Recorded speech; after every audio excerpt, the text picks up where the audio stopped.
Hi there, Alicia here. Just wanted to post my response for this week's video discussion regarding the lesson that we taught the other week. So just a little bit of background. This lesson is based around a second grade classroom and it is a reader's workshop. So usually about 30 to 45 minute time is what we're looking at there. The focus for this lesson was on the students' reading comprehension. So I went ahead and approached it in a few different ways, but also wanted to make sure that I had a lot of instructional variety as well, just because I do have a lot of lower level students and EL students and wanted to make sure that they were able to get something from this lesson as well. So just as a start, those that benefited, I think they all did. It was a shared reading, which included visuals, a vocabulary warm up before the shared reading. And then after the shared reading, there was an independent worksheet just to kind of assess how they did and whatnot.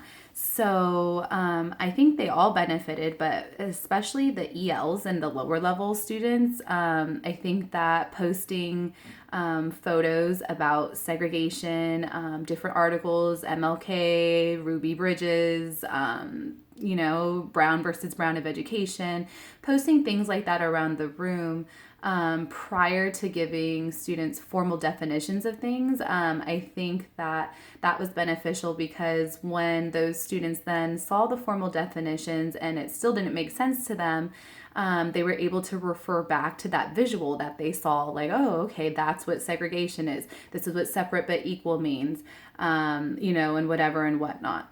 So those that did not benefit, I would like to hope they all benefited from the assignment and got something from it because they were just given so many different ways to show their knowledge. They were able to show their knowledge either orally during Think Pair shares and group discussions.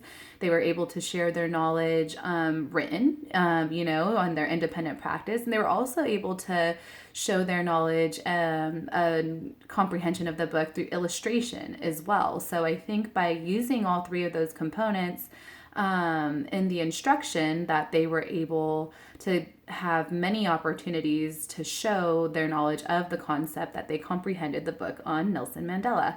I did notice that some struggled though, and those that struggled were those that either didn't say much during their Think Pair shares or they were drifting off quite a bit during our group discussion. So when it came down to having to summarize on their own and,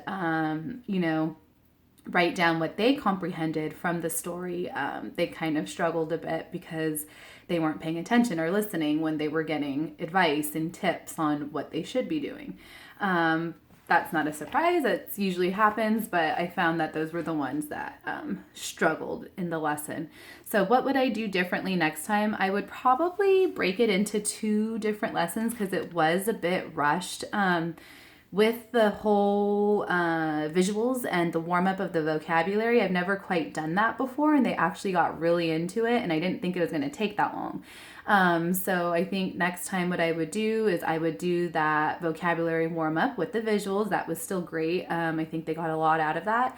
And then I would pair that maybe with the shared reading for one day. And then the following day, we would probably do a quick review on the shared reading and then take the majority of the time to do the worksheet and complete that together. Keeping in mind, I do have a lot of lower level students. Instead of them doing it independently, we would probably end up more so doing it as a guided type of practice and do it together in either small groups or a class, just to kind of help those struggling students.